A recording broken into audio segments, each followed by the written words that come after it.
Welcome back to Lost in Roshar, the ultimate journey through the Stormlight Archive. I'm Christian Cremling, and I'm here to introduce, back by popular demand, Jake Sunbrock, Truthless of Canada. Welcome, Jake.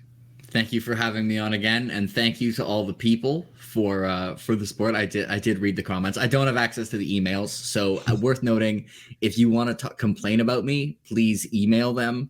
If you want to say nice things, I did read the comments and they made me feel happy. So that's unless if you want to see the mean things, I'll that's fine too. I mean, that's kind of funny. And if you know that now and like you still comment it, and that'll boost this in the algorithm. So that's good for Christian too. It's a win-win for everybody. Yeah. So actually comment the mean things, and my ego could be put in check. So actually email the nice things backwards from what I said before.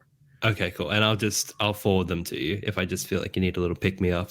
Yeah. All the fans of Jake. Yeah. How are things, man? How are the hype levels going for Stormlight 5 since we've last talked? Well, as I mentioned before, I posted on a community poll of what's more likely to be my book of the year, Wind and Truth or literally anything else I read. And Wind and Truth won, and I agree with that. I was coming up with my 5-star predictions for the year, and I realized Wind and Truth is like all the other books. It's like, yeah, I guess this has a chance of being like 5 stars, which for me is like 9.5 out of 10 or higher, all-time favorite book. Yeah. Wind and Truth, if it doesn't get 5 stars, that would be like a massive letdown. Like, I'd be like, is there a chance it couldn't be 5 stars? Like, I mean, sure, there's a chance. Like, what would he have to do? I mean, 5 stars, like 9.5 is really good. He would have to write like a non-Stormlight quality book. Yeah. Is there a chance that it could take? Is your top spot? What is your top spot in Stormlight? For series? Realm of the Elderlings. Oh, sorry, no, for Stormlight books. Like, what's your Words of Radiance? Right. Do you think it could? Yeah, it could dethrone it. Yeah, I mean, sure. Words of Radiance is my favorite by far as well. And what has me most excited is he did say it was his best action scene ever coming up. I don't know if Words of Radiance is my favorite by far. Like, it's my favorite. But every time I reread Way of Kings, I'm like, maybe Way of Kings is my favorite. And then I reread Words of Radiance, I'm like, no, Words of Radiance is right now. But yeah, like it could. I historically like ending books. I'm kind of pretty good with any tone of ending as long as kind of like you embrace that, like you go for the ending that you're going for. So I know a lot of people will be like, oh, it's hard to find a series where like the ending lands, and I'm like trying to think of series where they don't, and there's like a few where I'm like, yeah, that ending was kind of like disappointing. But I would say I like the ending book in series like 70% of the time. It's usually like one of the books I like more. This obviously isn't like the ending, but it's gonna have the qualities that make a final book, I would assume. Yeah, you're a journey before destination guy. Well, in this case, I'm a destination before journey guy because I like the ending books. Oh, true, but like it's not like you're consumed by it. Like it doesn't ruin the experience if it's not like a slam dunk or whatever. Yeah, and I mean also it's gonna be a long book, but and also Sanderson's just good at endings, so yeah, it's probably like if there was an over-under, if Vegas could bet on the ratings I gave books, the over-under would probably be set at like 9.75. Yeah. Yeah. I'm just so like you said, like it's an ending, but it's also not. It's also setting up Era 2 for some respects, if that's what we're calling it, Era 2. I think Arc 2. Arc 2. Okay. So like, is there anyone you're thinking is gonna just be like wrapped up by the end? Well, Dalinar's dying. Yeah, like, you went back there. Yeah, he's Isha. Is he gonna get him? I don't know how he's dying, but yeah, he's done. He's done, or he's off stuck as like a slave to Terravodium. Is there a name for Terravanginodium, Terravodium, whatever? By the way, everyone, spoilers for the Stormlight Archive. Oh, I probably should have said that. Jimmy. Do you want to say that now, and then when you edit it, you can just put that part at the beginning? No. You know what? Okay. Like it's episode 31. Yeah, if you haven't figured out, that's spoilers for the Stormlight Archive. So yeah, I don't think he's going to be on Roshar, whether that's because he's not alive or because he's occupied doing Mistborn things. That would be cool if he's like, now we're going to see Era 3 of Mistborn, and it's like, oh, who's the antagonist? Dalinar. Oh my. That would actually be kind of sick. Yeah, I wonder because, like, yes, the cosmere is getting more connected. I finished Era 2 of Mistborn, and I definitely felt it the most there. And, like, yes, and we talked about this earlier, like, there's a couple things I might have missed because I haven't done the full cosmere, but, like, you can enjoy it. Yeah. 100% you can enjoy it. Also, like, even if you have read the full cosmere, you'll still probably miss things just because some of them are kind of like, Definitely. Let's just say Dalinar or Shallan or whoever shows up in a Mistborn book or Elantris 2 or something. Will it be too much that, like, that when you go back to Stormlight, if you read Stormlight after it, would it be a bit of a damper? So, I mean, one thing is, generally, I think Stormlight gets a little bit more effort, like it's maximum effort. In Deadpool, when Deadpool's like maximum effort, that's Brandon when he's writing Stormlight. Yeah. So he'd have to write the characters in Stormlight like as well as he does when they're not in Stormlight. So I imagine they would work as like cameos. I would have that concern, like if there's a future book where World Hopper Shallan, which I mean, she's probably going to be a World Hopper at some point, is like a main character.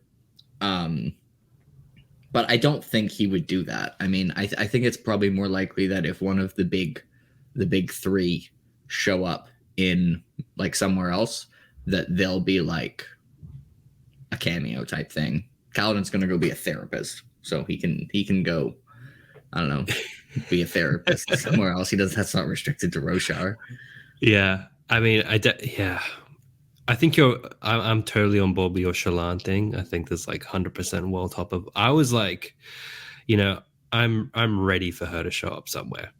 And also, she can look like whatever she wants. So we just identify her. Like when someone says a suspiciously bad joke, we're gonna be like, "Hold up, is that Shallan?" Yeah, that's honestly like that's how you'd identify her. That's how Sanderson would write, to be like, to tell people like this is Shallan, because it's like she can look like whoever she wants to. That is true. I mean, any Lightweaver, I suppose, could do that theoretically. That's true. The big thing I do want, I don't know if it would be next book, but I'm so like, one thing I was kind of sleeping on until now in the reread was her siblings and her family. Like, I want some answers there for sure. They're kind of chilling in the background. Yeah, like as soon as it was this is one of Jimmy's few wins on the show, was when we were reading the Nan-Balat interlude, and he's like, I don't know, man, this feels like magical how he's getting pleasure from torturing these creatures. And I'm like, I don't know, dude. And then I looked it up, and Sanderson's like, yeah, there's like some sort of effect going on here. What a huge Jimmy dub. Yeah, I know. Is that how he got promoted back from producer again? Yeah, that's how he, clawed out of the mailroom. I probably should say Jimmy's off this week, but well, we'll see if he comes back. But yeah, he couldn't make it this week. I'm sure he's having a nice break from Stormlight. I took a little break from the Cosmere this week too, just because I told you earlier I did so much Cosmere over the holidays. I read like 4 or 5 Cosmere books, enjoyed them all. But this week I've been listening to The Heroes again by Abercrombie just as a palate cleanser, and it's such so different in tone. Yeah, like so vastly different. Is that, I suppose, first time reading The Heroes? No. I've read all of the first lot. That's what I thought. Okay. First time listening to it though, which is just amazing. I just think so. There's a song, which it isn't even a song I know that well, but I randomly heard it once, like right after I read The Heroes, and it's like I'm holding out for a hero, and now that song I just pictured Gorst for that entire song just to make it as funny as possible. Yeah, I mean, the way I was going to connect it was today's first chapter. I was like, this is like his Dalinar's Gorst moment in Stormlight. I think it's probably more Logan-y. Gorst, I don't think goes blind rage. He's just kind of like always a similar level of murder machine. Here, Dalinar kind of went extra murder machine mode. Right. It's like the Blackthorn versus the Bloody Nine. Ooh, that would be something to see. Yeah, someone posted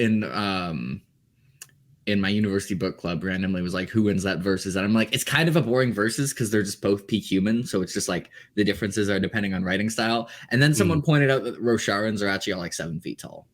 Yeah. Like the Alethi. Yeah. So Probably like Way of Kings Dalinar would lose because he's getting older, and presumably we're not giving him, shards, and he's probably a lot more used to fighting with shards. But this is like, physical prime Dalinar. Yeah, I'd say if you take the shards out of it, Logan's got it. Yeah. So I was kind of leaning Logan at first, but then someone was like, well, Dalinar's like going to be like 1.5 feet taller and have a way longer reach. Oh, that's and true. I'm like, that is kind of a good point.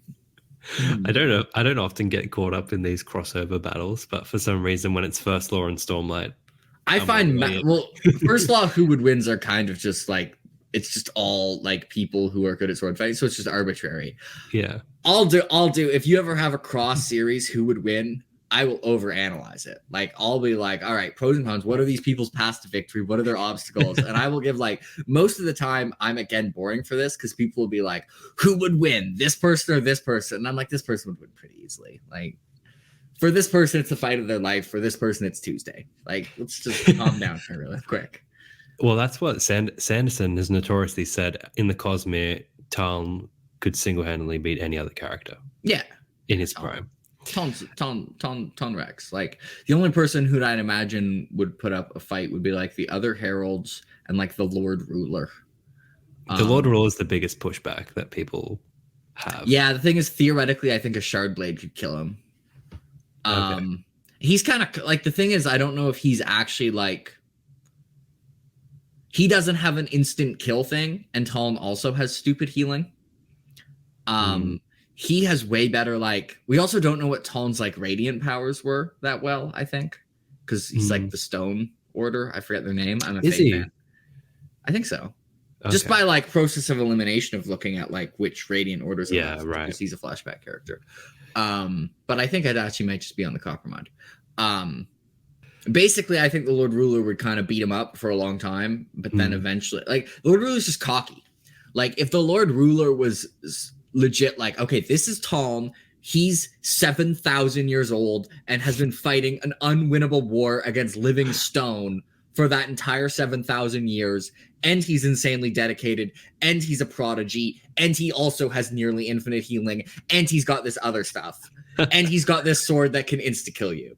Yeah. The Lord would be like, oh, you're like, but if they're just fighting each other and like they don't know each other, like the Lord Ruler is probably just gonna be like, yeah, stab me, and Talon's gonna be like, okay. The thing I'm thinking about is like, what, like, okay, Heralds die, they go to Braze, they get tortured, and Talon comes back at the end of this book. But like, for some reason, I kind of don't believe it. Like, what? Just because Sanderson's, like, very rarely does he tell you something so quickly that he doesn't flip on its head later in a series, right? I feel like the whole like torture respawn thing for Heralds, I don't know, I feel like there's a part of that that's missing, that puzzle. Okay, I mean, probably, considering the next half is the Herald. Right, yeah. Half. I don't have any answers, man. No answers. It's like I never considered what I don't know there. You're right. Yeah. I've accepted it. Because there's the whole, have you heard the whole Shallan's mum's a herald theory? I think so, yeah. Yeah, like the basic idea of that is like, once her mum died, it's like she was the one that was holding out instead of Talon for whatever reason. I don't know how that works. We know Talon didn't actually like break. Yeah. But also, like, if there was another person who was holding out for 4,000 years, then what was like the whole oath pact? Like, the point of the oath pact and leaving Talon was that Talon was the person who didn't break. So like, it's kind of weird to then be like, oh, but also this other herald was then able to not break for 4,000 years, which they weren't able to do for the previous 4,000 years. Like, well, that's what I'm saying. Like, maybe it isn't that. Maybe that's not the mechanic, and like, that's what we think is the mechanic, but something else is holding it together. Okay. But we know Talon didn't break, but I just assumed that like Talon himself couldn't hold up the oath pact, and eventually it just like fell apart. But it just, like, took a while, I guess. I don't know. Yeah, there's obviously stuff we don't know. I don't know if I buy that like there was another herald other than Talon being tortured and not breaking, but maybe they could be like not breaking, not on Braze somehow. Yeah. Yeah, because like there is the cheekiest line when the Everstorm comes, and it's like the world was ending and it was all Shallan's fault, and I kind of love that. Like if that theory was to be true, and Because she, yeah. Yeah. Um, She's the one who did it, right? So yeah. I mean, it could be a nice little nod, but I mean, it's another theory. I've got too many theories rolling around. But I suppose we should jump into these death rattles, huh? For these two chapters. Yeah, So, 3 death rattles. Yes, very true. 3 so death rattles. Today, guys, we're looking into chapter 56, that storming book, and the iconic chapter 57, Wandersail, which was with a bonus death rattle just for this episode. And these are really good ones. Jake and I were talking before, like, man, this will be a long part of today's episode. Yeah. Chapter epigraphs last time, I don't remember what they were, but they were just kind of like, yeah, whatever. But this is like... this is the good stuff. All right. Sorry, guys, I'm not going to read like Jimmy. I won't steal his thunder. I'm just going to do normal. I can narrate. I've done some narration. Oh, let's do it, Jake. Take the reins. Light grows so distant. The storm never stops. I am broken, and all around me have died. I weep for the end of all things. He has won. Oh, he has beaten us. Ooh, dated Palahakev, 1173, 16 seconds pre-death. Subject, Athalan Sailor. Ooh, okay. So what are we making of this? Did you have any thoughts? Sounds somewhat not good. Like, I'm no expert. But I mean, I got pretty good vibes right here. Yeah. I mean, I was like, the storm never stops. Storm never stops. Yeah. Like, the thing is, the storms bring light. So why is light growing so distant? Yes, that's the biggest point of contention, right? That's what makes it not the Everstorm in my mind. This makes it like something completely...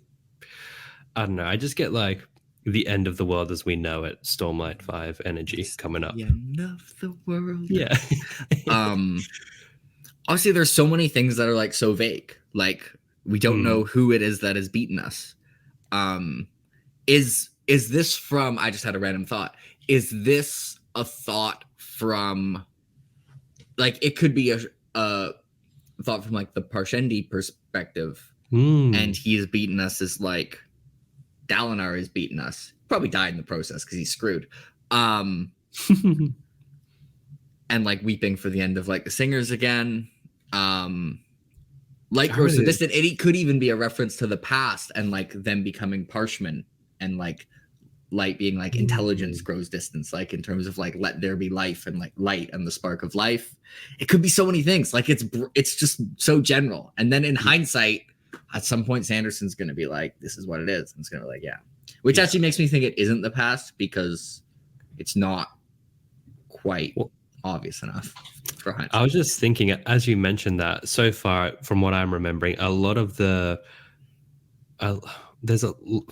I don't know if I got this right, but a lot of the like main character foreshadowing moments are obviously in the future from Death Rattles, but a lot of the stuff commenting on the Parshendi's side of things have been like nods to the past of like the humans colonizing and stuff.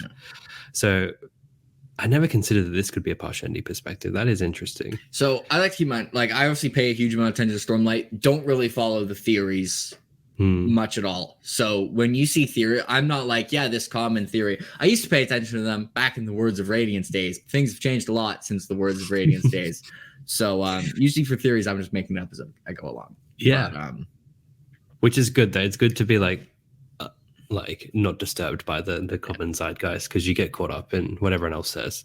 But I think that would be the most interesting way for this to go if this is from the Parshendi perspective, especially because now thinking about it on what chapter it's paired with, which I don't know if Sanderson thinks about like which epigraph to pair with which chapter, but I feel like he does. It's a chapter where like the death and destruction against the Parshendi and their kind of like honor as opponents and worthiness is kind of highlighted upon and courage is highlighted upon. So it would be interesting to have like a cataclysmic foreshadowing epigraph and have it be foreshadowing like cataclysmic events from the perspective of the Parshendi. I love that. I mean, that's a very tight interpretation and I fully support it. Yeah, I just made it up, but I'm in my head, I'm kind of like, I'm kind of spitting here. Like, okay, let me cook. I'm cooking here. I'm eating it up, man. For me, I got a lot. I mean, mine's a lot more simple.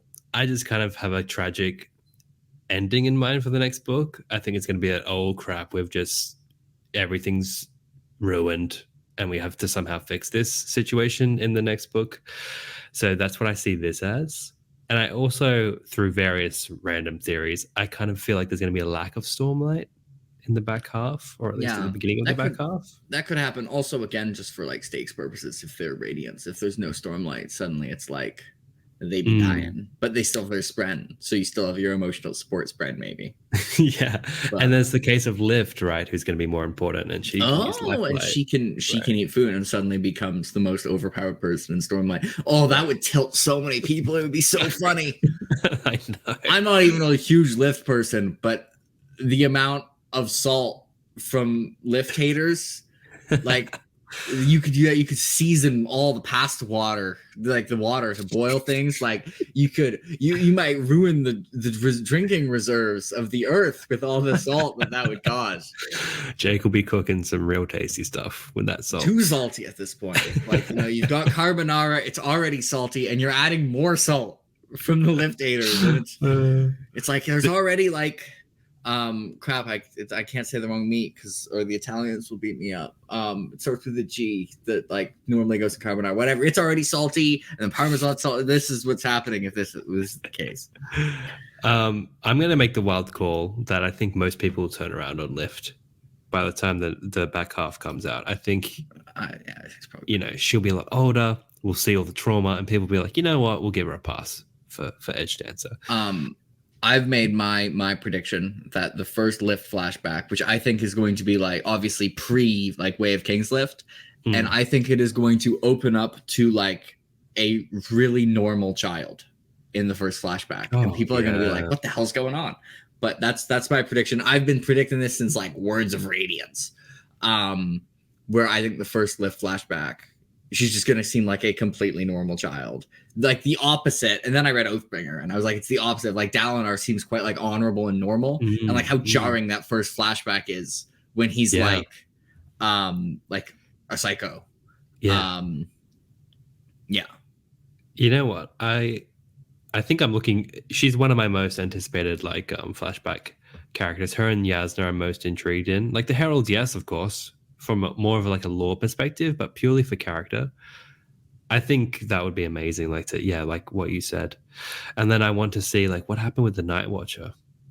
Yeah. What happened there? And also it'd be interesting like if throughout the book like current Lift becomes, slightly less insane, crazy, whatever. Yeah. If at the same time like we're going through the past and Lift and like anyway, like going in opposite directions. Yeah, gotcha. That could be interesting. Like I'm not the most excited for the Lift ones because there's just characters I like more, but I'm expecting them to be good. Like I'm no excited for Tom, which are gonna be depressing flashbacks, but like Tom flashbacks, Tom, Yasna, Renarin, Lift and Shalash are kind of like I'm interested in totally different reasons. Shalash like is conceptually really interesting, but like I don't know anything about her. But like presumably when I do know things about her, like she'll be really cool by the time we get to book 9. And then I feel like the opposite. I feel like reading that moment between Shalash and Taln and Oathbringer will be really like it'll be a completely different experience after that. Have you heard these theories about the Night Watcher and Cultivation, how it's been Taravangian, Dalinar, and Lift, and how it's all part of Cultivation's grand plan to like... Is this the Taravangian is Odium, Lift is Cultivation, Dalinar is Honor type thing? Or something? I don't know about that. I think it's more just like their chess pieces in Cultivation's long game. I mean, is that I don't even know if that's a theory. Have we seen a shard that doesn't have a long game at this point? Well, true. Yeah. Well, it's just whether these guys are, because I think they're the 3 people that we have confirmed actually met with the Night Watcher and actually met with Cultivation and not the Night Watcher. Yeah, and whether like the whole diagram thing, I'm pretty sure that is confirmed that it was in an effort to thwart Ray's as Odium. Yeah. So I'm going to go ahead and do the hot take of agreeing with the theory that the three main characters will be important. Oh, stop it. Don't reduce it to that. Don't stamp me down that hard, Jake. Come on. That was a little, that was a bit much, mate. That was uncalled for. I'd like to apologize to all those who heard that. That was, you might not have been prepared to hear that. You wanted this live, mate. No, we're leaving it in. But no, I'd leave it in, just also leave in the apology. Yeah. No, I don't. My question is, right, let's say her plan was to make Taravangian take over the shard. What's the plan for Dalinar and Lift? That's what I'm getting at. Lift is more interesting to me than Dalinar. I mean, I hope her plan isn't Dalinar dying, because that's what's going to happen. So if she had set a plan for something else, it might not happen. But I think Cultivation is supposed to be like the shard that's the best at like seeing the future. I think there's a word of Brandon on that. Or like better than the other ones we've seen, like better than Ruin, Preservation, Honor, and Odium, not because of the shard, but because of like the person behind the shard is just, I think, like just more meticulous and more like patient. I think it's because Cultivation like also is inherently something that you have to look forward to do. Like Ruin was worse at seeing the future than Preservation, because every time Ruin got to a future where things ended, he was just like, and he didn't keep looking. There's always another secret, and the trick is to never stop looking. Ruin didn't do that. He's just like, I'm happy. I'm gonna stop looking. So it's possible that this is like that. Taravangian becoming Odium was like part of the plan, for Cultivation. But I don't know. I mean, it's definitely possible that we kind of go like more people are ascending, and Dalinar replaces Honor, but Honor's been splintered. I don't know if that's a thing. Yeah, like I finally did a video after so long of not doing one, and I was kind of putting forth the case I could, like, I was going with the whole Child of Tanabas thing for Kaladin, and whether like Honor being reforged is a possibility. And one thing Jimmy and I talked about, I think it might have been an email, but they talked about if you had to like reforge Honor, would you have to take all the Honor Spren and like push them all back together? And in this, and like Kaladin would lose Syl in that process. Which could be interesting. There still are Cultivation Spren when Cultivation exists. But for like being able to reforge Honor, I mean, there's the line like twice, like Honor is not dead so long as he lives in the hearts of men. It happens kind of a little bit in Words of Radiance, and then obviously it happens in Rhythm of War at the trial, like Maya says that. So like the implication could, like, the obvious like surface reading is just like the concept of Honor like can't die even if the shard dies, as long as like men act honorably. But it could also literally mean like metaphysically that the shard of Honor can't fully be destroyed and can be like recreated through the actions of mankind. But I don't know what that would look like. I'd have to imagine it would be more complicated than being like all the Honor Splen go hug, group hug, That I feel like the group hug would be more of like a side effect of whatever the solution is. Okay. Although I don't know what the heck that would be. But also it'd be kind of weird, like presumably after Honor's been reforged, like if there are no Honor Spren because they're Cultivation Spren. And I think there are, a lot of like the Everstorm Spren, or I guess Odium Hate Spren, or Hate Spren Odium Spren. I don't know.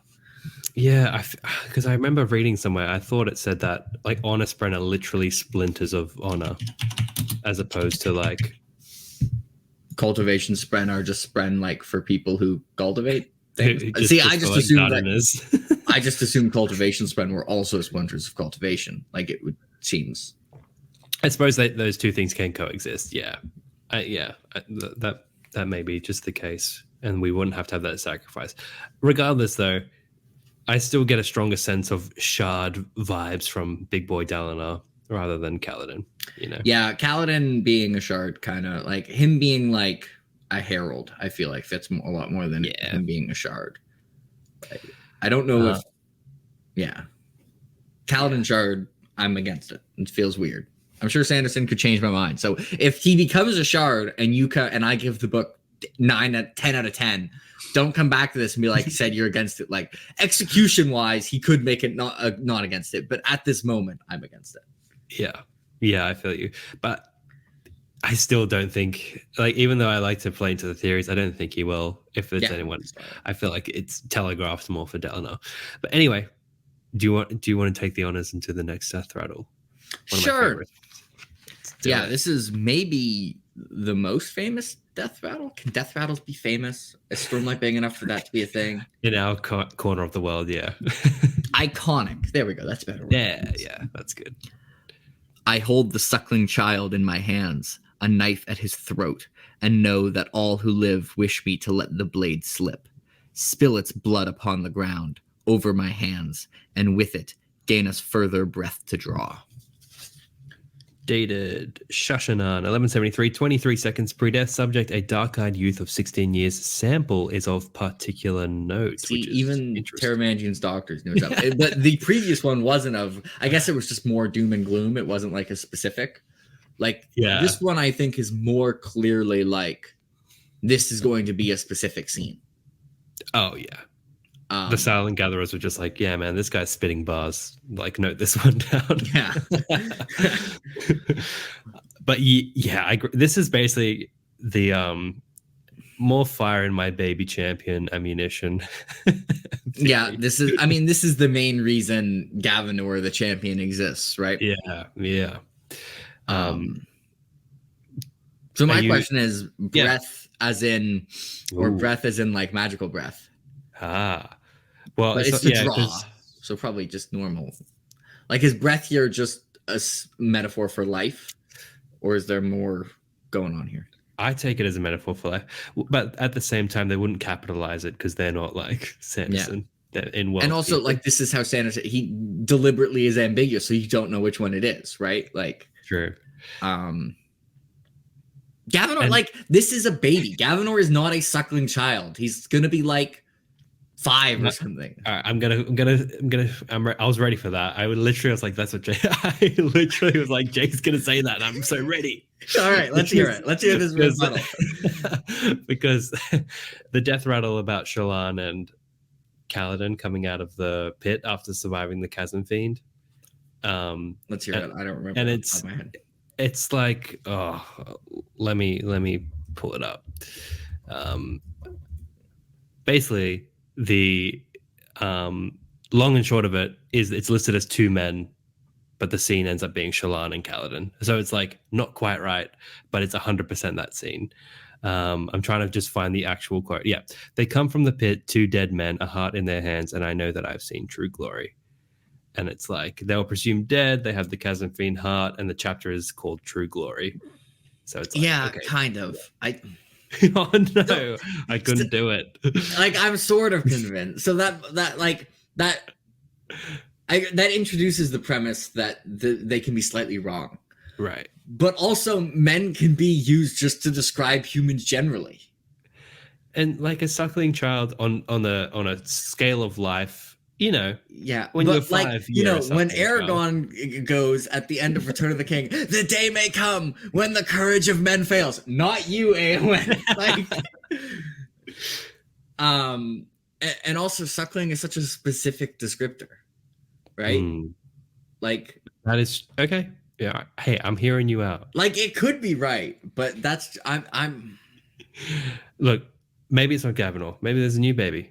Maybe it's maybe that I feel like is more likely that there's a new baby and this is like Stormlight 10. How old's Kaladin's brother, Oridon? Would he fit the classification for you? I don't know. Coppermine probably knows. I think Oridon, right? Yeah, Oridon. All right.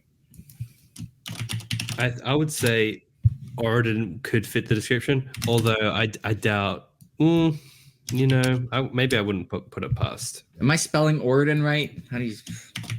Oroden. Oh, I tried I and E. I guessed wrong. All right, Oridon, what's up? Born 1172 or 1173. which Okay. is during Way of Kings because it says when the death rattle is happening. Yeah. So it's probably 2. He's closer to Suckling than Gavinor is, right? This is when you know you're in too deep Because to a book series. Are they Suckling? I don't know. But I feel I kind of like the other possibility is that this is Stormlight 10 or just a scene in the future and it's a child who hasn't been born yet. It's okay. I mean, so yeah, Gavinor was born in 1170, and he's a 2 or 3 year old boy. So that means it's still like 1173 when they infiltrate Kholinar Palace, which means Oridon is like 1 or is a baby. Oridon is Suckling. Okay, yeah. Like he meets the description. Yes, he is in that age group.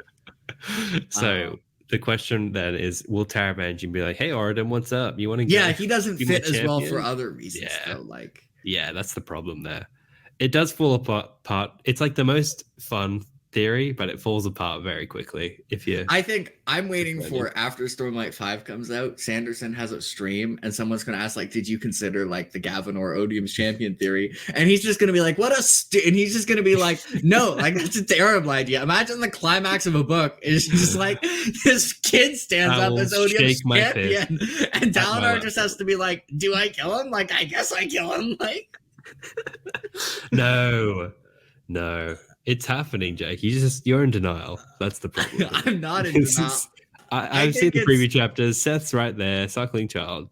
I think it's possible, but quite unlikely. No, it's very unlikely. It's very unlikely. But I've grown too attached, mate, and I'm not like this like there's your camp of people who have this series, and this death rattle is just like this. They like. This is like your group's holy text. Is this death? I know it really is.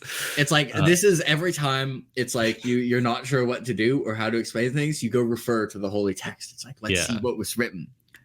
Oh, it says that all who live wish to let the blade slip. Does that include the Parshendi? The Parshendi live, or is that just mankind? The sample is of particular note. Need I say more? The sample is of particular note. Yeah. But am I reading the third one, or are you reading? You're killing it. Let's do the trifecta. The real question is, do I read the speech attribution, or do I just read the death rattle? That's a very hard decision. Oh, that's an artistic license choice. You can. I think we're gonna just read it like it's a death rattle. Okay. And all the world was shattered. The rocks trembled with their steps. And the stones reach towards heavens. We die. We die. You had to say we die twice. He's like, I'm not sure if they got the message. Yeah. Ooh, we? That's the Parshendi too, right? Ooh. Stones reach towards heavens. So, hey, remember how book 5 was originally going to be called Stones Unhallowed? Yeah. This one I actually think is really interesting because it kind of gives illusions that like there actually is magic going on with the stones and a reason behind the whole like Stonewalker thing and not walking on stones. Yeah. I think the obvious interpretation is just like some of the enemies in Voidbringers are living stone. But yeah, I think like with the religious connotations of towards the heavens, I feel like it's I think it's more likely that this is in connection with the Shin of our religion. I mean, every time I hear the word stone, I'm like, Shinovar. Yeah. And the whole, like you said, the whole magical thing with the stones is a big deal, especially in the next book. It was originally called, that's such a good title. Yeah. I might prefer Unhallowed. It's like wind and I now want you to picture this future. Everyone now, I want you to close and picture this future, okay? Stormlight 5 comes out. And it's the best book you've ever read. It is your favorite book of all time, okay? And someone who doesn't know fantasy at all, just like someone you meet, let's say like family's over. They go, oh, you like reading. What's your favorite book? Which do you feel cooler saying? Wind and Truth by Brandon Sanderson or Stones Unhallowed by Brandon Sanderson? Picture the two outcomes. I'm going to make that the poll. I'm going to put that as a poll. and we'll see who wins, mate. Come on, I won't try and bias them because the answer's obvious and it's unnecessary. Because like the thing for me was like he did Wind and Truth to like commit to the whole Katek thing, but it's not committing to the Katek thing because it's not the full thing. So at that point, that point, once you're abandoning it, which was the correct choice, because Knights of Woeful Truth, like no, no one's saying that to the or family. Knights of Wind and Truth, also bad. Once you ditched it, you should have just ditched it and gone Stones Unhallowed. I think the asterisk there is like in the in-world text will be the Katek. Then call it Stones Unhallowed and just have an in-world text called Knights of Woeful Truth. Yeah, okay. Good point. Is it going to be Knights of Wind and Truth in the in-world text, I guess? I don't know. I don't know. That still doesn't quite follow it. Whatever. I think this Stones is related to those stones that we're getting to see in the Zeth Sun Villano Truthless of Shinovar flashbacks. Actually, at that point, it's just Zeth of Shinovar. Did you read? We won't spoil them because not everyone's doing this. But did you read the Zeth? Damn straight. Yeah, right. So it's got me thinking about stones a lot. Yeah, damn straight. Yeah, I read the prologue instantly, and I read that Zeth flashbacks. Do you know how long I've been waiting for Zeth flashbacks? I mean, I know there's a Song of Ice and Fire fans out there. I'm one of them. I've also been waiting, not nearly as long as some people for Winds of Winter. But at this point, I'm much closer to the original release date of Dance with Dragons than I am to now. Like, it used to be like, I read it in like 2015 and it was like, 2019. And I was like, I've only waited half as long. But now, like, I've waited nearly a decade. These people have waited 13 years, like 14 years. The gap is closing. So soon I can have sympathy. And it will continue to close, sadly. I was like, I think I read Dance in 15 as well. 2027. That's when Winds is coming out. Okay.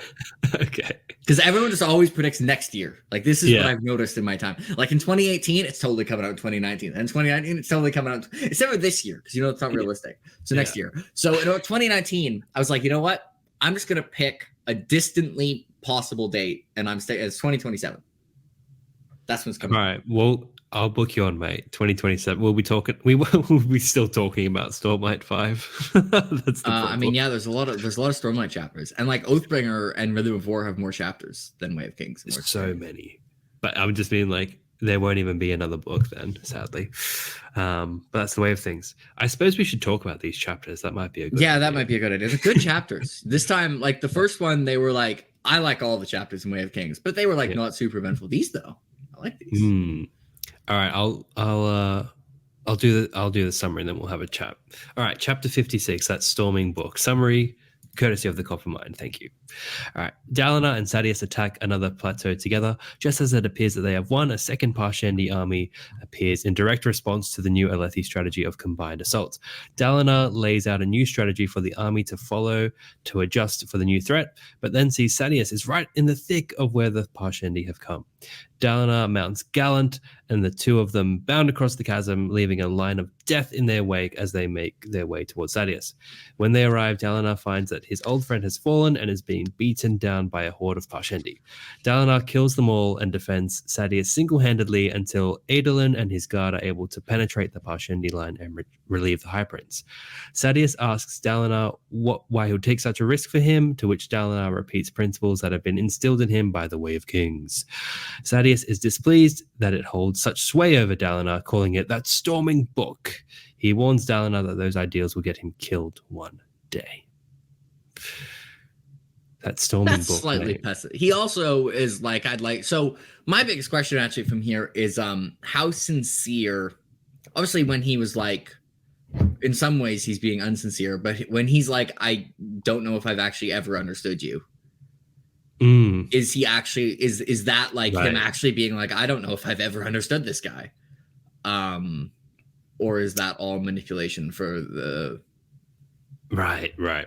Well, what you said, like that jarring moment of the seeing the Blackthorn and Oathbringer, we got it. Like that's probably like still as much as Sadeas knew of Dalinar, or the most time he knew Dalinar was when he was like that. So seeing him like quoting a text in the middle of battle, he's like, did I ever know you? I could see that being kind of genuine. Also, you got to imagine like that Sadeas is like kind of laughing his ass off because he's like got this plan to betray Dalinar, and he's like, "Oh my god, I'm going to die," and then Dalinar saves him and is going to make him trust even more. So Sadeas is going from, "Oh crap, I'm going to die." And he's also feeling the thrill and is a bloodthirsty athlete. So he's probably having fun in the battle as well. And he's like, he's quite amused here. This is really bad because I literally don't. I know there's the betrayal, but can you remind me how it all goes down in the Way of Kings? I cannot for the life of me remember. Sure. So do you mean like physically, like what happens for the battle? Yeah. No, not for this battle.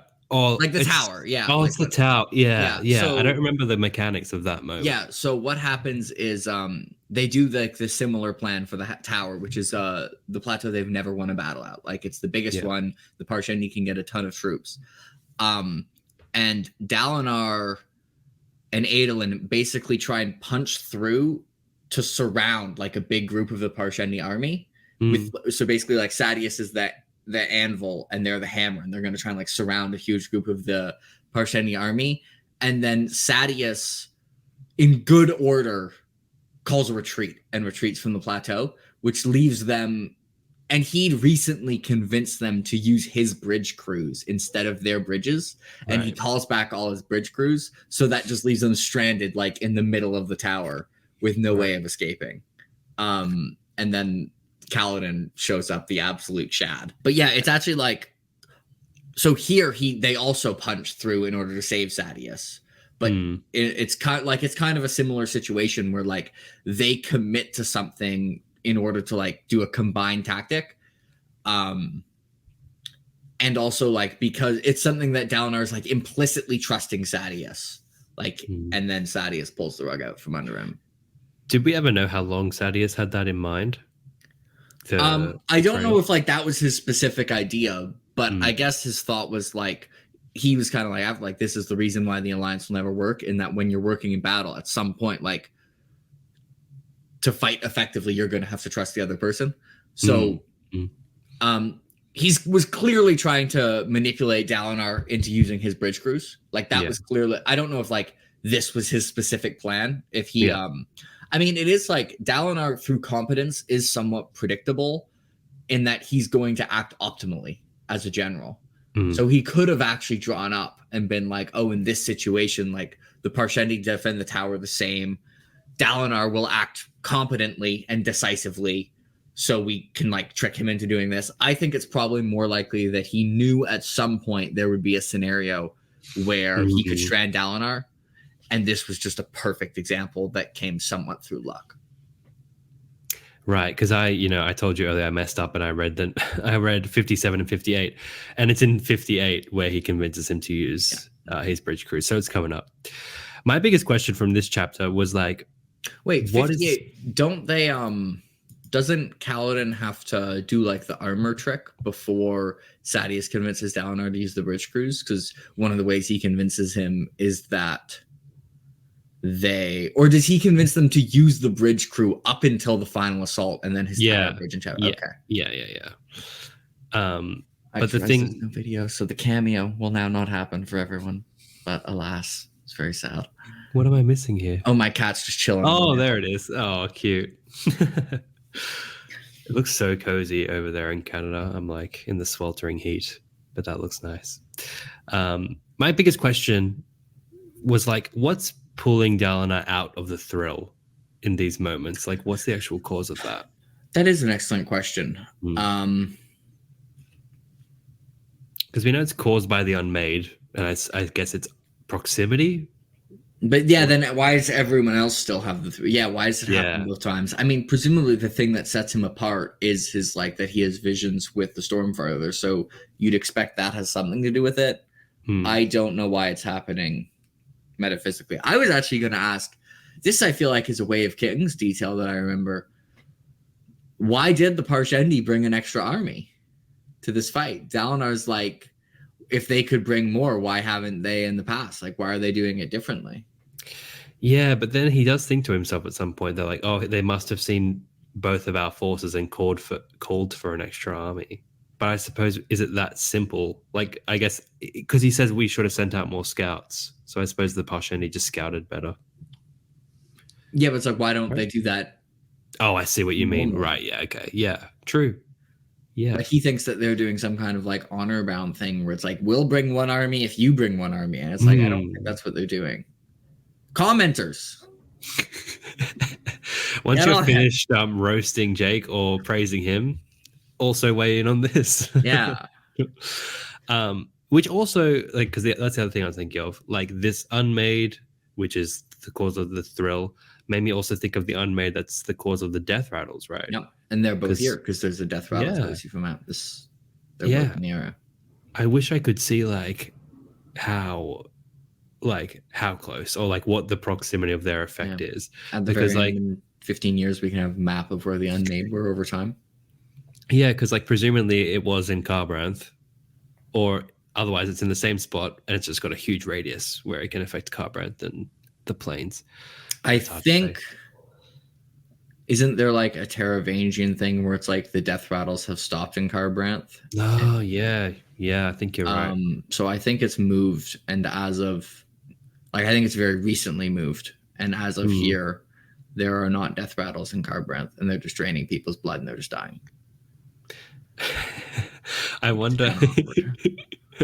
Yeah, awkward. Because I think Teravangian is literally like, we should still keep doing it just in case they start again. Because like each individual death rattle has a chance of like literally saving the world. So like even a small chance of success, any price is worth it.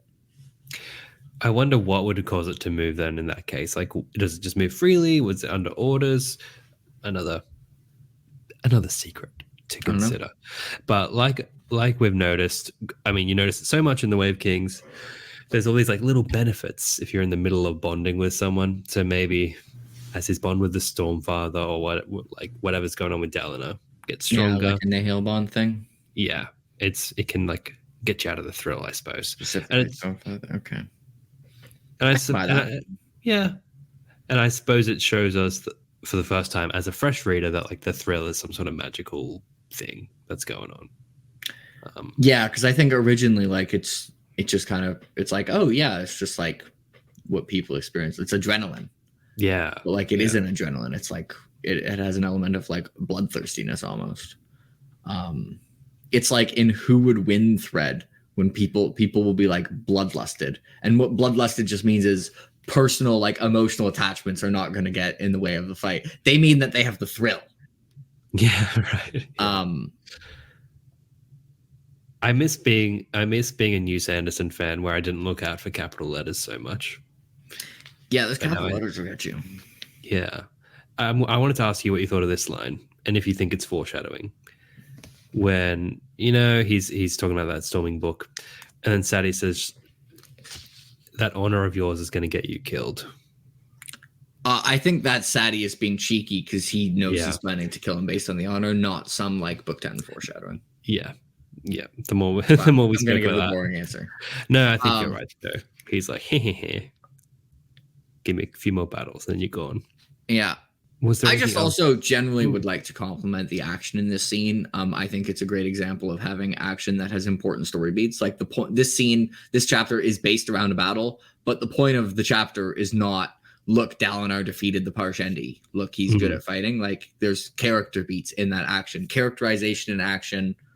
Your action scene should have a purpose. Sanderson does it as well as anyone, including also really starting to make us question like the Parshendi here. And he does like double fake outs where it's like, look, the Parshendi aren't really like the bad guys. And then at the end, he's going to be like, but they're the Void Bringers. But then like you're reading that and you're like, but they're not. Like they're clearly just people. And then they kind of actually are, but then they're actually kind of not. Like I just think like obviously killing all the Parshendi is bad, but I like the way that these are like a society of sentient beings who are morally comparable to humans is introduced throughout the novel. Because also in the back of your head, they're like, they also just murdered the king for no reason. But then later you learn that was kind of to save the world and was a self-sacrifice. Yeah. I mean, and the whole time I'm reading it, I'm just like, I want more Parshendi. And then you get it for Rhythm of War, and it's like the worst part of the 4 books. but but my point is like I'm not gonna. Yeah, that's my problem with it. Also, which is like probably why it's the worst part is because it came in so late. But then Words of Radiance is perfect. So what do you do? But yeah, I don't want to add anything there because I think you've summed it up really beautifully and succinctly. Was there anything else in that chapter that you wanted to commend or talk about before we move on to the next one? I actually just really like the specific writing for when he gets the surge of nausea back, which is it's caused by like when he kills 4 Parshendi in one sweep and gets like a surge of satisfaction, the same way like I would be satisfied if like I made a 30-footer for birdie if I was golfing. He's like, yeah, and then and just like the immediate nausea. Anyway, no, I don't really have much else to add. I just think it's a generally good chapter that is clearly story. Like a lot of these chapters, like there's a lot of chapters that I think on first read you can kind of be like, why is this here? Like, I don't think there's story irrelevant chapters in Wave Kings. I think they're all important, and I think this is a great example of like something that easily could have just been an action scene, but is very clearly narratively important. Yeah. And I mean, as we go into Wandersail, it's like you get the gut punch of how different it is for the Bridgemen because like Sadeas is like, hey, victory, everyone's going to eat like a light eyes. And we just like hard cut to maps, death rattling and, the tragedy of that. All right, I'll quickly introduce chapter 57, Wandersail. So, plot summary. Story time with Wit. That's a summary. That scared the living hell out of me, mate. I was so not ready for that. Sorry. It was a bit abrupt. No, okay. Look, you know what? I like Jake's method. Let's get it. Let's get it done quickly. Maps spit some bars. Kaladin sad. And story time with Wits. And Sigzil shout out. That's about it. No, what's the Sigzil shout out? Yeah. We got Teft, and Kaladin is like, okay, I'll learn about this whole Radiant thing. I mean, this is like, this is like character wise. I think this isn't a super theory heavy chapter, but it's one of like the cornerstone chapters for Kaladin's character arc in this book. Which, yes, believe it or not, Kaladin does have character arcs other than is he depressed or not. And his acceptance that the bad things that happen to people around him were his fault. Like, well, not were his fault, were avoidable, but also that therefore, like, if it's not caused by the curse, like, future cataclysm is not inevitable. So by taking the responsibility that the bad things that happened and his failures weren't predetermined, or weren't because he was like some cursed by some magical aspect, he's able to then believe in the possibility of success and allow himself to take risks that clearly have a possibility for cataclysmic failure for the rest of the novel. Yeah, and it was just satisfying for him to be like, yeah, like I'm making saving them about me quite a lot. Yeah. And I'm like, yeah, yes, you are, Kaladin. So yeah, he has a lot of growth and a lot of realization in this chapter, which most people tend to after talking to Hoid, or they're scratching their head. But usually Hoid drops some nuggets of wisdom there. This isn't quite my favorite Hoid is the fleet story. That's my favorite Hoid story. Oh, the dog and the dragon though. Is the fleet one the one with Shallan? No, Fleet is Words of Radiance with Kaladin about the guy who tries to race the High Storm. Yes. Okay. What was also Shallan? The like city with like the wall. Yeah. That's like they keep the wall and then they climb the wall and they were the people being kept out. Yeah, that's right. Symbolism for the for the humans being the Voidbringers. Yeah. But Fleet is my favorite. I love Fleet. There's actually, it's one of some of the Stormlight graphic audios are like kind of jarring because some of the performances are a little bit interesting. Like for the honor is dead, but I'll see what I can do. He nails the honor is dead. It's like honor is dead. And then he says, but I'll see what I can do. Like I would say, I'm going to go get some bananas from the grocery store. Yeah. I mean, that's what Kaladin's going to say when he picks up the shard. Like, Honor's dead. I'll see what I can do. Yeah, maybe. Yeah. But Fleet has a really good graphic audio. So, yeah, I've heard snippets of the graphic audio. I'm just like, this is a lot. It is a lot. Some of them are good. Some of them are less good. Also, there was a bit of irony here that I thought is kind of like just a reread thing that you would never come up on first read, which is when the people are like, oh, this Dalinar guy, he's so much more honorable. And Kaladin's kind of grumpy, like, oh, you can like trick people by like just being like dressing well and having a reputation for honesty. And honestly, like on first read, it's like, oh, Kaladin's wrong. Dalinar actually is really honorable. But Kaladin is completely right. Like, Dalinar has done tons of atrocious things. And his reputation recovered in like 5 years from like being honest for 5 years. Like, Kaladin is 100% right about it's all we know is like unworthy, like undeserved. He's just assuming Dalinar's reputation is undeserved. And the reader the first time, you're like, no, he's actually like that. But like, Kaladin's totally right here, and it's kind of funny. Yeah, I've never actually thought about that when you pointed out like that. I suppose like Dalinar, yeah, I mean the stuff he's done is obviously terrible, but he is, yeah, when you're inside his head, you see his good intention now. So you're left kind of wanting Kaladin's mind to be changed. And you get that satisfying. But yeah, and then just like after Oathbringer, this is one of those examples where I'm like, every book is changed by every book. This is something that just reads differently after you've read Oathbringer. And you're like, he burned Rathalos, by the way. That was a thing. There was a detail in here that I never realized, that we get our first Bridge 4 salute. Yeah. And I didn't know it was Teft's old thing with his old squad. I didn't know that's where the origin was from. So that was a cool little thing. Great. I love Teft. Jimmy hates Teft. We need some Teft love. He hates Teft so much. He's Jimmy, like, how did I not know this? Every time. I mean, he's been okay on the reread, but when he died, he's like, yeah, whatever. Teft is great. Like, I think I did a Stormlight character tier list once, and I had Teft in like A tier. Like, yeah, Teft's I think I wanted to put him in S. I was like, Teft is. I've never had a problem with Teft. I've loved him.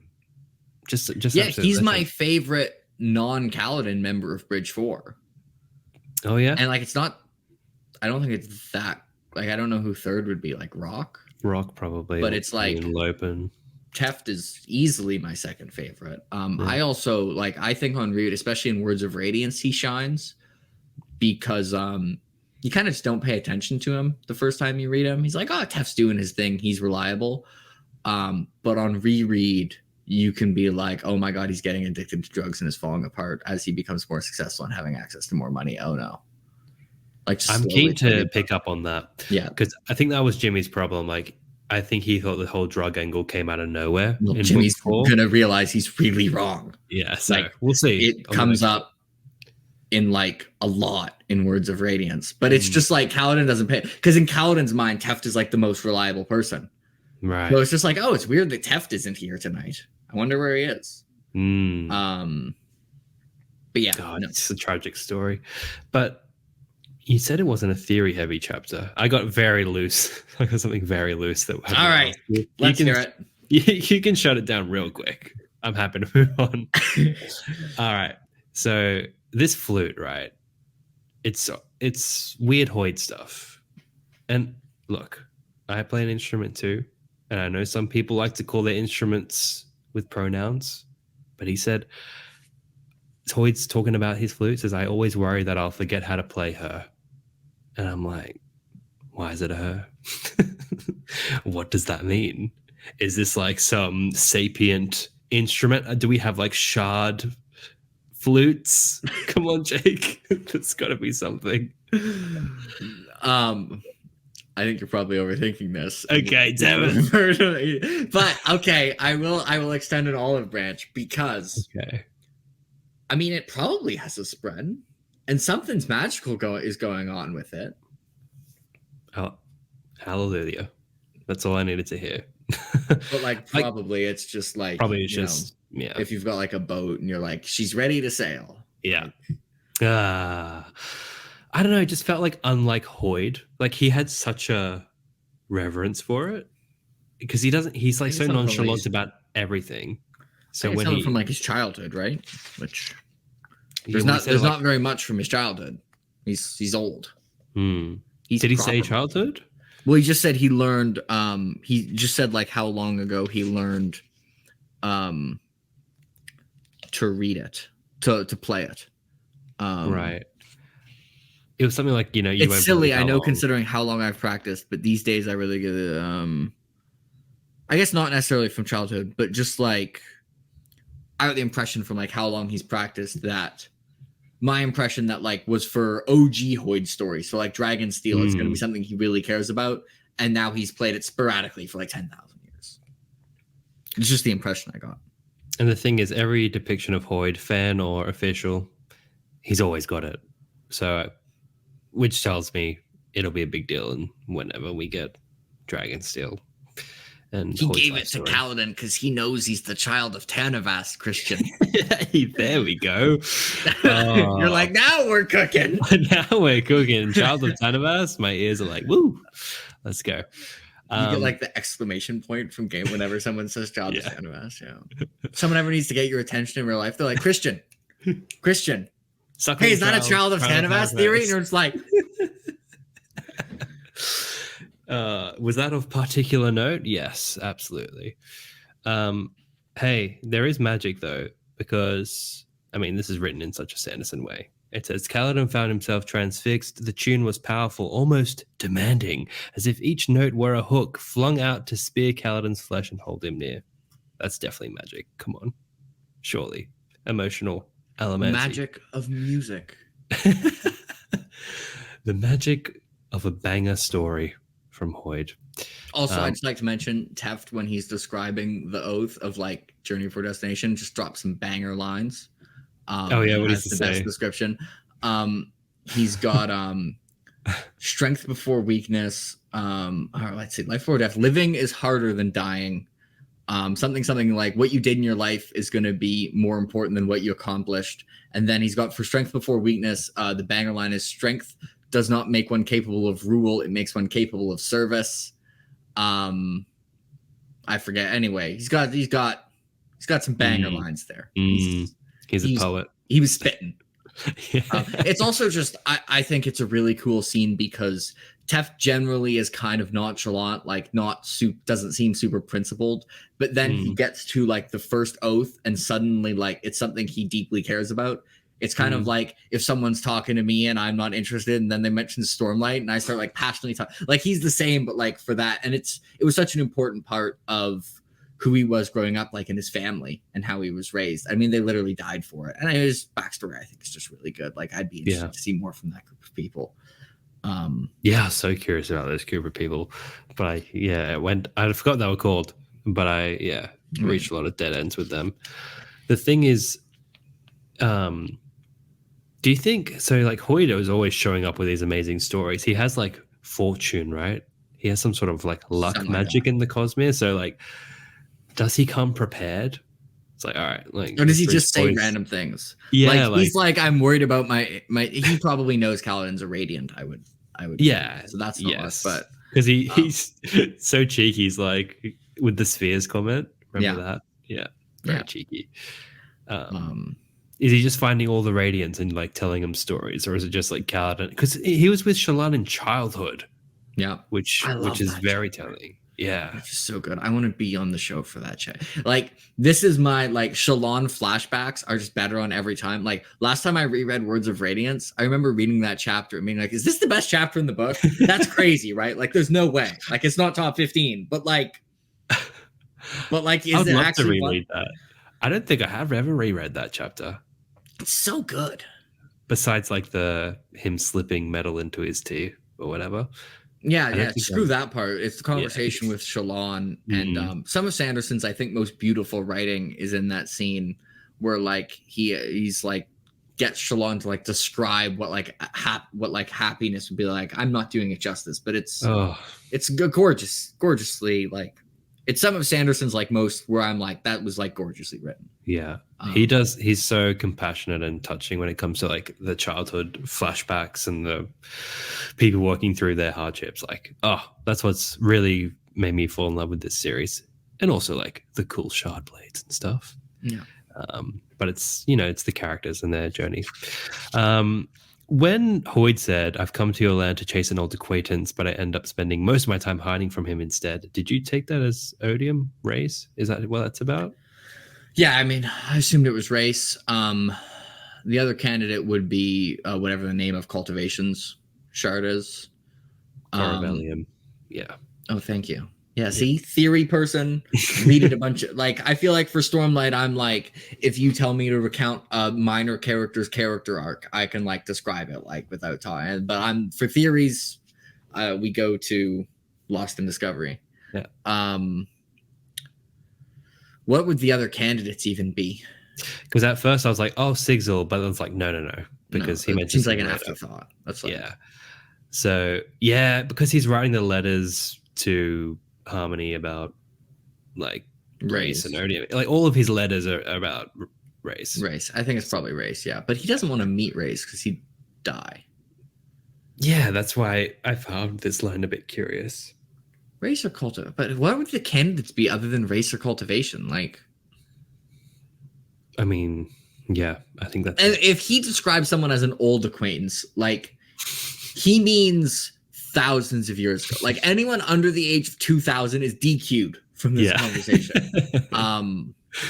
Because he's cheeky. He likes to, just because I think he thinks it's funny, deliberately describe things in ways so people underestimate like what he's talking about. Like he'll describe an old acquaintance and people will be like, oh yeah, someone from like 35 years ago. And he means like 20,000 years ago. So like he definitely means someone from like the Dragonsteel era, I think. I think it's just race or whatever the cultivation's person name was. He told me like 2 minutes ago. But Razor Cultivation.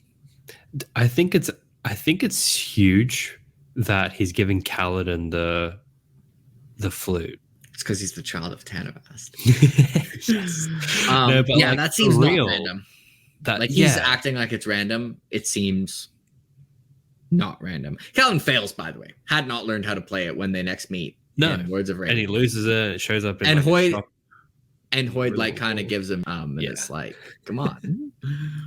I mean, it's hard because people aren't all reading the chapters. But I will say, like, from some preview chapter stuff, I started thinking about the flute again and why he gave it to Kaladin. And I feel like, there's more to it. I don't know what you're talking about. There's only been like one flashback preview in the prologue, right? I'm not missing preview chapter. No, you're missing one, mate. What? Yeah, you're missing, another, I'll talk to you about it after.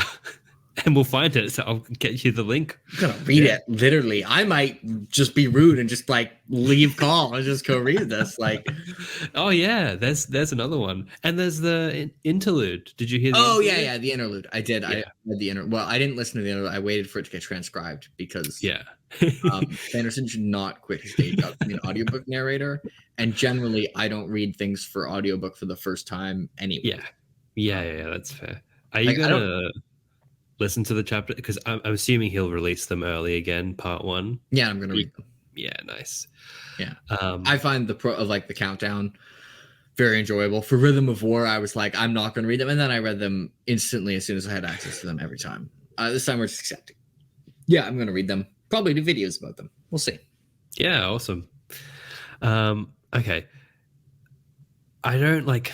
I feel weird because we've read Wandersail and we haven't talked about the story, but I don't know what I need to say about it. I feel like I talked about why it's really important for like Kaladin's character arc. Talked about Teft. We've talked about some of the story. Okay. All right. Well, was there anything else you wanted to say about it before I move on to a Spanreed email? Oh, you mean like the story itself, like the Wandersail story, not the story. Yeah, like the actual story. Yeah. Yeah, we can talk about the Wandersail story. I kind of feel like Kaladin's interpretation is kind of obvious. Hoid's like, that's one interpretation. I'm kind of curious what the other ones are. But yeah, I mean, I I just heard Kaladin's and I was like, oh yeah, that makes sense. But I was thinking more Roshar historian of like, did this happen? Where is this place? You know, I where did just he don't end even up? try and figure this out from Hoid stories because, like, my assumption is, oh, I mean, I guess it could have. Because he's, I mean, thousands of years old. Maybe it did happen. Because it says they found themselves on a ring of small islands surrounding an enormous whirlpool where it is said the ocean drains. And the vibe I got, like the top of Roshar has like the Reshi Isles and all that, the pure lake below, kind of felt like they're in that area. But where it says the ocean drains feels very like, you know, not accurate. It just feels like folklore. And then when he was describing the people that lived there, I couldn't really, I couldn't place it to a particular race or culture on Roshar, but I was curious if it was real. Yeah, I feel like it wouldn't be referring to something that we know. It'd be something that, like, randomly shows on Stormlight 7, and we'll be like, it's the Wandersail people. But yeah, I feel like, because for the fleet story, he expressly says it's not real. Like, he gets Kaladin to make it up as he goes. And he just basically takes the prompts Kaladin and just goes for it. So the fleet tale is explicitly made up. I feel like this one isn't explicitly made up, and it probably is like, this is me guessing. I would guess it's based on a nugget of truth, but it's like simplified / exaggerated. Yeah. The thing is, though, this story does exist on Roshar because, like, Risen's boat in Dawnshard is named the Wandersail, the one that she gets from her Babsk. They name it the Wandersail because of this story. So is it just a story that people, like sailors, know?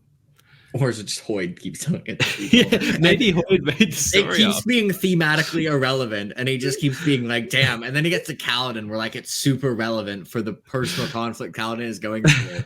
And off screen, he's just like, finally, I knew it would happen. Let's storming go. That you should. I think you're going to play Hoid in the adaptation. That would be a nice little scene. I mean, one, I'm wildly unqualified and would do a horrible job. And two, sign me up. Like, give me the storming contract.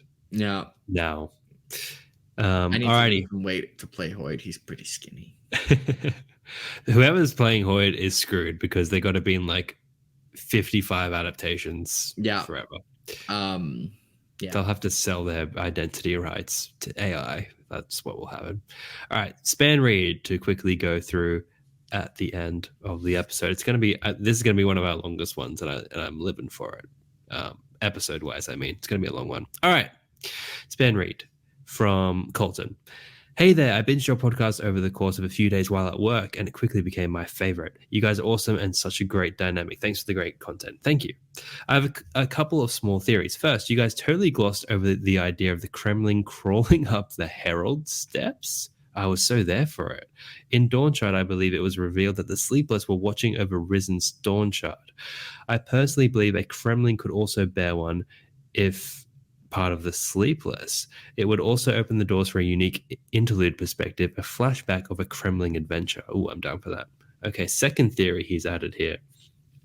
Do you think it's possible that Radiant and Shallan could each bond their own Spren? Could Radiant be the original personality that bonded Testament, and Shallan the newer personality made to cope with her horrors?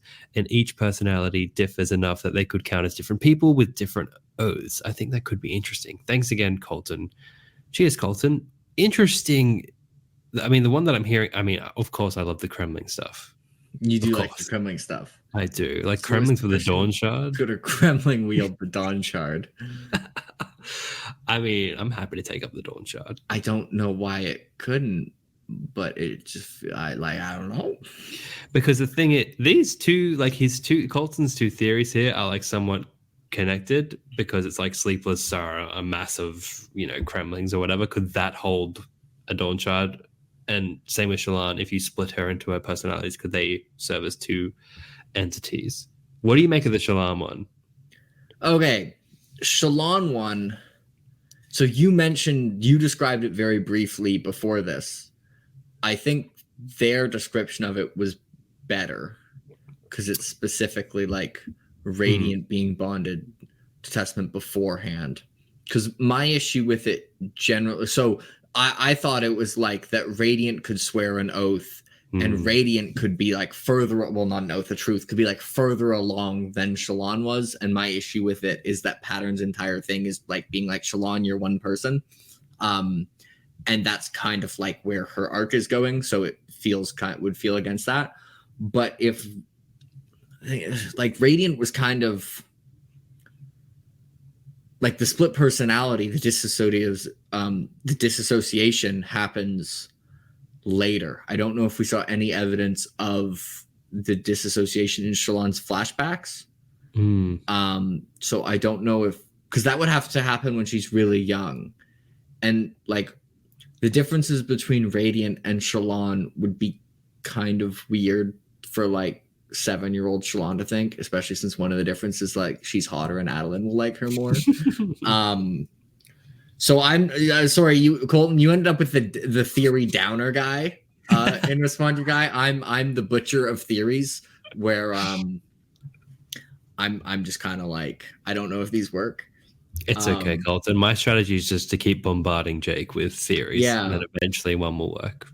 But I think a lot of the time, like, it's an interesting idea, and I'm like, specifics, I think there's a couple things here that would be a bit weird.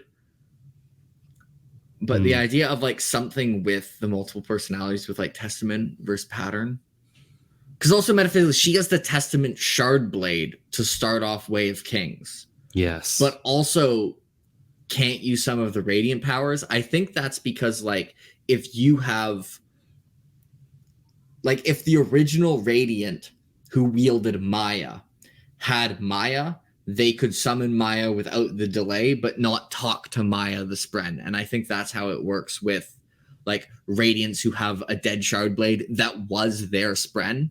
So I think that's why she can summon the shard blade right away as like specifically without the delay. Is she the only example we've seen of that? A Radiant who has a dead Spren? I think so. Yeah. Yeah. So now I'm wondering, like, does she ever use Pattern? I think she also later on, like, post Words of Radiance uses Pattern. Yeah. Can she dual wield? Can she still? That's the most natural next question. Does this and also not even dual wield, because dual wield is somewhat impractical. But could she go like Testament shield, or can Testament only be a blade? But Pattern could make a shield, right? And then she could have shield, and shard sword. Have we seen Testament post Pattern? I don't think we do. So my thing I was wondering is, can she summon Testament as something other than the blade? Right. Yeah. And I think probably no, because I think the nail bond lets her skip the 10 seconds, but I don't think Testament is conscious. And like Syl can like form a sphere because Syl knows that Kaladin wants a spear and consciously chooses to be a spear. Right. Yeah. True. I'm just trying to. I love how like this intricate theory is just boiled down to dual wielding. But when do we get the Testament Revelations Rhythm of War? Isn't it? Yeah. That's when she learned she had a Spren who she killed. It's her. Truth 1 killed my dad. Truth 2 killed my mom. Truth 3 killed my Spren. Yeah. And do we third truth? Sorry, my memory's hazy, mate. But do we see Testament in Shadesmar as a Deadeye? No, because that would have. Wait, I think they see a Deadeye Spren that wants to talk to Shallan, and Shallan is just like, "What's going?" It's not following along with them, but I think it has a cameo. And then also in the chapter we read, like for my previous episode, she draws Testament. Yeah. But at that point, Testament was chilling with Pattern. And in Rhythm of War, I think he just like shows up as a dead-eyed cryptic, and Shallan is like, "What's this dead-eyed cryptic?" So yes, was that Testament in her drawing? I think so. I think so. Okay. Both. Yeah. It was Testament, Rhythm of War, and in her drawing. Oh, I see. Okay. Hey, well, thanks for the theory, Colton. And look, the Sleepless with a Dawn Shard. What's interesting to me is that they were watching over it, and I'm pretty sure if my Sleepless lore is up to scratch, they're not from Roshar. So my question is then, did they bring it from somewhere else? I'll admit, like, Sleepless is one of the Stormlight things that I'm kind of like, you know more about the Sleepless for me. It's kind of more of like a, like, I know of the Sleepless. I'm like, yeah, the Sleepless are there. But for Cremling lore, you gotta go to Christian, not me. There were so many Cremlings in these chapters, but I just thought, I'm like, I got a guest on. I've got to be a bit more professional. I can't point out every Cremling. Wait, where were all the Cremlings? I don't remember. Like Kaladin on his way to Wit, he's like looking at the puddles, and there's Should have brought that up. They're sipping water, and then one of them gets pulled down by a tentacle. Maybe that was Jimmy. Yeah, that did happen. Yeah. That little boy was trying to spawn Kaladin and just got killed by a natural predator. He was like, damn. I love how they're like sipping the puddle, like, all right, guys, like natural. He's walking, just take a sip. I'm noting and they're like, how do you think we should describe him on the back cover? Yeah, exactly. I think that I don't know if there was Cremlings in Dalinar's chapter, but definitely in Wandersail, there's a bunch of Cremlings hanging out. Maybe they're watching for Hoid. Yeah, now I'm like, are they following Hoid around? All right, we now need someone out there. Christian's going to be the person who does this. We now need a graph of the amount of Cremlings in a chapter with the chapters where Hoid appears highlighted, and see how strong the correlation is. You know what? I actually want to make that video now. I want to do like all the Cremling spottings in the Way of Kings because I've already got them. I've been doing the work all year for this podcast. I'm ready. That would be I'd watch the video if you just call it all the Cremlings in Way of Kings. Yeah. And then we'll rank them on how suspicious they are. Yeah, rank them tier list. Cremling tier list from least suspicious to most suspicious. And you start out this Cremling C32C from chapter 16. I think he's chill. He's just living his best life. Yeah. But the one from chapter 34, he has a dawn shard. My god.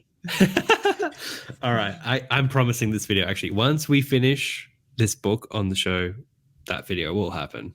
I'm actually so down for that. Oh man. Yes. That's the most. That will be I sometimes describe like a book. Someone will be like, oh, how's this book? If they're about to read, I'll be like, I don't know if it's the best insert author book, but it's the most insert author book. Like, I don't know if Rhythm of War is the best Stormlight book, but Rhythm of War is definitely the most Stormlight book.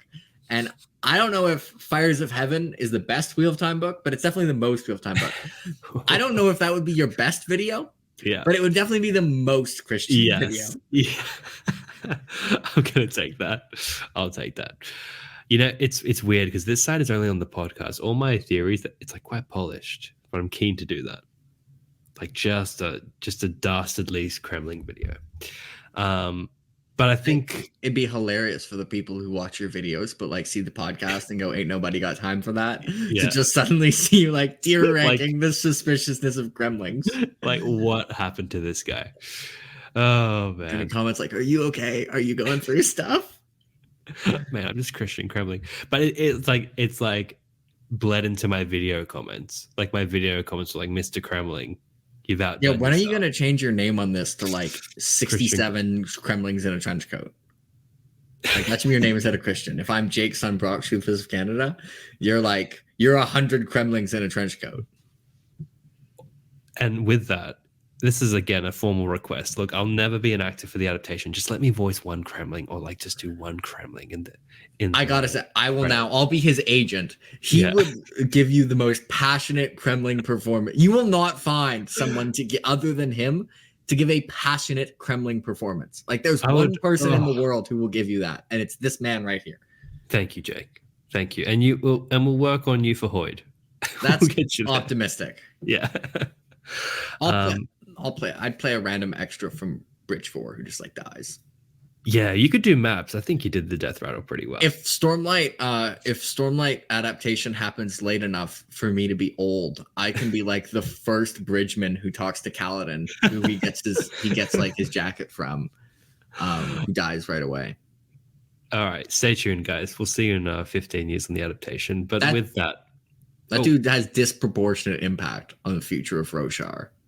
For what he would expect. Like if he died, if you could interview him in his death, be like, did your life have a significant impact on Roshar? He'd be like, no. And then if you actually showed him all the consequences of his life, he'd be like, holy crap. Like He's the key to the series. I might have inadvertently saved the world like 6 times. Like,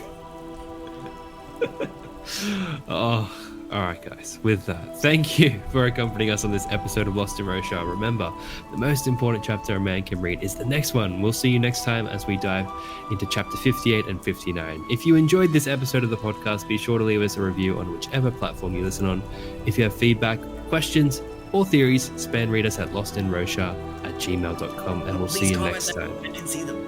Yes. And thank you for Jake for being on this episode. Thank you, Christian, for having me.